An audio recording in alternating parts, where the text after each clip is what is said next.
एक ऐसा mutual fund house जो लगभग 5.5 लाख करोड़ का एसेट मैनेज कर रहा हो, भारत के टॉप 4 एएमसी के अंदर जिसका नाम आता हो, और सबसे मोस्ट इंपॉर्टेंट जिस म्यूचुअल फंड के अंदर लगभग 20 मिलियन यूनिक सब्सक्राइबर हो, उस म्यूचुअल फंड के मेन वेबसाइट पर साइबर अटैक हो गया था 9 अप्रैल को। मैं बात कर रहा हूं निपॉन इंडिया म्यूचुअल फंड के बारे में, जो आज के टाइम में भारत की चौथी सबसे बड़ी एसेट मैनेजमेंट कंपनी है, जिसका वेबसाइट 9 तारीख से ओपन ही नहीं हो रहा था और ये लगभग 18-19 तारीख तक वेबसाइट इसका ओपन नहीं हो रहा था। अब निपॉन इंडिया म्यूचुअल फंड को जब ये पता चला कि उनके वेबसाइट के ऊपर साइबर अटैक हुआ है, तो उन्होंने 10 अप्रैल को सेबी को इसके बारे में अच्छे से एक्सप्लेन किया। निपॉन इंडिया म्यूचुअल फंड का ये कहना था कि इससे इन्वेस्टर्स के डेटा के ऊपर कोई भी इंपैक्ट नहीं पड़ा है, इससे इन्वेस्टर्स को परेशान होने की कोई भी जरूरत नहीं है। अब ये तो आने वाला फ्यूचर बताएगा कि आखिर में कितना डेटा लीक हुआ है, कहां डेटा यूज किया गया है, ये तो आने वाला फ्यूचर ही बताएगा। बट यहां पे एक बहुत बड़ा सवाल निकल के आ रहा है कि जब इतनी बड़ी एएमसी, भारत की चौथी सबसे बड़ी एसेट मैनेजमेंट कंपनी के ऊपर साइबर अटैक हो सकता है,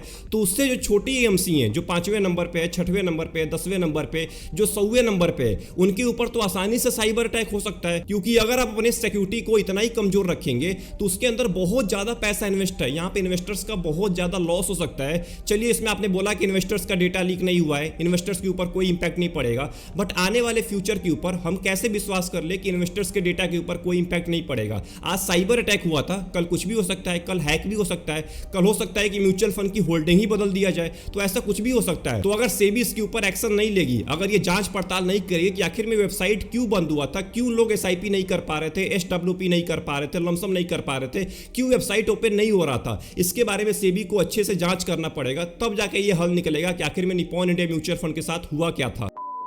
ये तो बात हो गई कि अभी के टाइम में निपॉन इंडिया म्यूचुअल फंड के अंदर करंट न्यूज क्या था, क्या चल रहा था निपॉन इंडिया म्यूचुअल फंड के अंदर।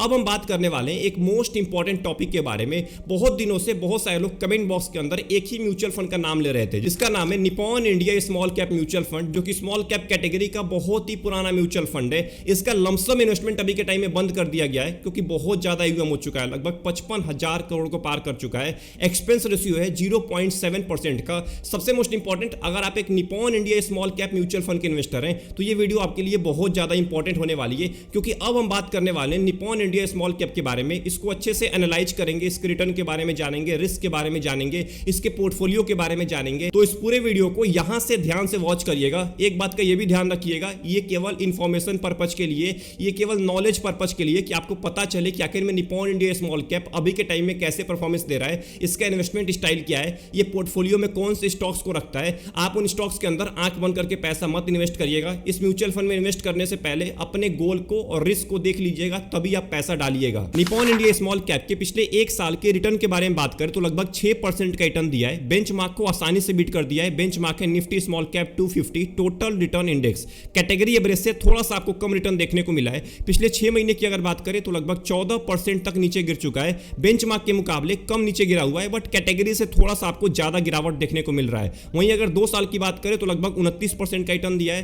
5 साल की बात करें तो लगभग 39% का रिटर्न है। एंड अगर लंबे टाइम की बात करें, पिछले 15 साल की बात करें तो लगभग आपको 21.5% का रिटर्न दिया है। बेंचमार्क ने केवल 12% का और कैटेगरी ने केवल आपको 20% का रिटर्न दिया है। मतलब 15 साल के टाइम पीरियड में बेंचमार्क और कैटेगरी दोनों को बीट कर दिया है। सबसे most important, Nippon India small cap के लमसम रिटर्न के बारे में बात करें तो आप केवल 10,000 रुपए इन्वेस्ट किए होते 2010 के अंदर में, तो इसकी वैल्यू 1,72,000 रुपए से भी ज्यादा हो जाती। लगभग आपको 21.5% का एनुअल रिटर्न दिया है। 10 साल की बात करें तो लगभग 21% का रिटर्न दिया है। अपने पूरे स्मॉल कैप कैटेगरी के अंदर 1 नंबर पे रैंक कर रहा है, जो कि सबसे मोस्ट इंपॉर्टेंट है। 5 साल की बात करें लगभग 39% का रिटर्न है। यहां पे 2 नंबर पे रैंक कर रहा है अपने पूरे कैटेगरी के अंदर में। तो लंबे टाइम का बेहतरीन म्यूचुअल फंड है, लंबे टाइम में बहुत ही अच्छा रिटर्न दिया है। वहीं इसके एसआईपी के बारे में बात करें तो आप केवल 1,000 रुपए के एसआईपी स्टार्ट किए होते 10 साल पहले, तो इसकी वैल्यू आज के टाइम में 4 लाख रुपए से भी ज्यादा हो जाती। लगभग आपको 23.5% का एनुअल रिटर्न दिया है एसआईपी के अंदर में पिछले 10 साल की बात करूं तो। सबसे most important, Nippon India small cap के पोर्टफोलियो के बारे में बात करें तो इक्विटी के अंदर लगभग 94% आपके पैसों को इन्वेस्ट किया जाएगा। नंबर ऑफ स्टॉक्स 229 होने वाले। सोचिए 200 से ज्यादा कंपनी है, क्योंकि यहां पे एसेट अंडर मैनेजमेंट बहुत ज्यादा हो चुका है। लार्ज कैप की बात करें 8% कंपनी है, मिड कैप की 12% एंड स्मॉल कैप की लगभग 46% कंपनी होने वाली है। तो स्मॉल कैप में ज्यादा एलोकेशन है, तो रिस्क भी बहुत ज्यादा होने वाला है। निपॉन इंडिया स्मॉल कैप के कंप्लीट इक्विटी पोर्टफोलियो के बारे में बात करें तो यहां पे एचडीएफसी बैंक सबसे ऊपर दिखने वाला है, जिसका लगभग 2% 1% का वेटेज है। उसके बाद आपको multi commodity exchange of India दिखेगा जिसका लगभग 1.7% का वेटेज है। उसके बाद किर्लोस्कर ब्रदर है, एसबीआई है, एसबीआई का लगभग 1.2% का वेटेज है। अब इसके पोर्टफोलियो के अंदर लगभग 225 कंपनी है। अब इसका फायदा ये होता है ना कि किसी भी कंपनी के ऊपर ज्यादा डिपेंडेंसी नहीं होती है। अब एचडीएफसी बैंक अगर ज्यादा भी नीचे गिरेगा तो ज्यादा इंपैक्ट नहीं पड़ेगा इसके पोर्टफोलियो के ऊपर, क्योंकि केवल 2% का ही वेटेज है। सबसे मोस्ट इंपॉर्टेंट, बहुत सारी कंपनी में 1% का वेटेज है या 0.8% का, 0.7% का, ऐसे करके यहाँ पे 225 कंपनी के अंदर वेटेज है। सबसे most important, Nippon India small cap के पोर्टफोलियो के अंदर पिछले महीने कौन से नए स्टॉक को ऐड किया गया है, तो ये 4 कंपनी को ऐड किया गया है। एंड सबसे मोस्ट इंपॉर्टेंट, कौन से कंपनी को निकाला गया है, तो इन सारी कंपनीज को पिछले महीने में निकाला गया है पोर्टफोलियो के अंदर से। And Nippon India small cap के टॉप 15 होल्डिंग के हिस्टोरिकल वेटेज के बारे में बात करें तो एचडीएफसी बैंक का अभी के टाइम में 2.1% का वेटेज है। पिछले साल 1.9% का वेटेज था, मतलब पिछले साल के मुकाबले इस साल वेटेज बढ़ाया गया है, बट पिछले महीने के मुकाबले वेटेज घटाया गया है। पिछले महीने में 2.2% का वेटेज था। तो ऐसे करके आप यहां पे देख सकते हैं कि कौन सी कंपनी का पिछले साल कितना वेटेज था एंड इस साल कितना वेटेज बढ़ाया गया है और घटाया गया है। एंड आखिरी में अगर बात करें इसके रिस्क रेशियो के बारे में तो स्टैंडर्ड डेविएशन लगभग 15.8 का है, कैटेगरी एवरेज से ज्यादा है। इसका मतलब आपको वोलेटिलिटी ज्यादा दिखने वाली है कैटेगरी एवरेज के मुकाबले। बीटा भी यहां पे कैटेगरी एवरेज से ज्यादा है, मतलब गिरावट आपको ज्यादा दिखने वाला है। शार्प रेशियो की अगर बात करें 0.82 का है, कैटेगरी एवरेज से बहुत ज्यादा है। इसका मतलब रिस्क एडजस्टेड रिटर्न आपको बहुत ही अच्छा मिलने वाला है निप्पॉन इंडिया स्मॉल कैप के अंदर। तो यहां तक निप्पॉन इंडिया स्मॉल कैप को एनालाइज करने के बाद ये पता चला है कि ये म्यूचुअल फंड उन टाइप के इन्वेस्टर्स के लिए बना हुआ है जो लंबे टाइम में वेल्थ क्रिएट करना चाहते हैं। देखिए, शॉर्ट टर्म के लिए म्यूचुअल फंड बिल्कुल नहीं बना हुआ, क्योंकि शॉर्ट टर्म में आपको गिरावट ज्यादा देखने को मिल रहा है कैटेगरी एवरेज के मुकाबले।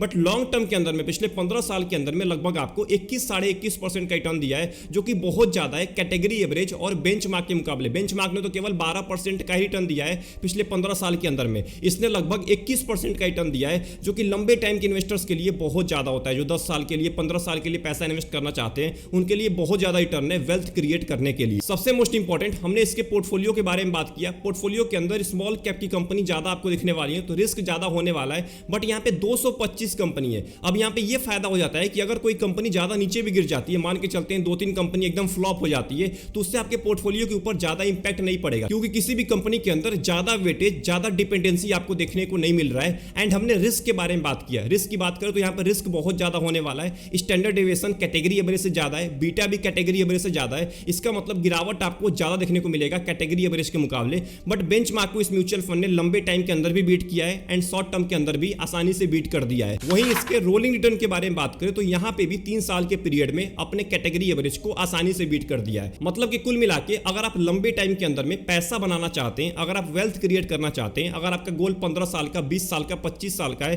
तो आप देख सकते हैं इस म्यूचुअल फंड को। आप इसमें अभी के टाइम में लमसम नहीं कर सकते, आपको केवल एसआईपी अलाउ है। आप एसआईपी से स्टार्ट कर सकते हैं। सबसे मोस्ट इंपॉर्टेंट, जो अभी के टाइम में निप्पॉन इंडिया म्यूचुअल फंड के ऊपर साइबर अटैक हुआ था, इसका वेबसाइट ओपन हो चुका है। अब आप वेबसाइट के थ्रू भी पैसा इन्वेस्ट कर सकते हैं। 10 दिन तक वेबसाइट क्लोज था, आप ओपन नहीं कर पा रहे होंगे, बट 20 तारीख से निप्पॉन इंडिया म्यूचुअल फंड का वेबसाइट फिर से ओपन होना स्टार्ट हो चुका है। अब देखिए, निप्पॉन इंडिया म्यूचुअल फंड का यह मानना है कि इससे इन्वेस्टर्स के डेटा के ऊपर कोई इंपैक्ट नहीं पड़ेगा, तो आपको डरने की अभी के टाइम में कोई भी जरूरत नहीं है। अगर आप दूसरे एप्लीकेशन के थ्रू या आप एमएफ सेंट्रल के थ्रू पैसा इन्वेस्ट कर रहे थे तो आपके ऊपर कोई भी इंपैक्ट नहीं पड़ा होगा। जो लोग केवल वेबसाइट से पैसा इन्वेस्ट कर रहे थे उनका काम नहीं कर रहा होगा अभी के टाइम में, उनका एसआईपी नहीं हो पा रहा होगा। बट अभी के टाइम में वेबसाइट भी काम करना स्टार्ट कर दिया है। तो आई होप आपको ये पूरी वीडियो पसंद आई होगी। अगर आपको इस पूरे वीडियो से कुछ भी सीखने को मिला, वीडियो को लाइक कर दीजिएगा।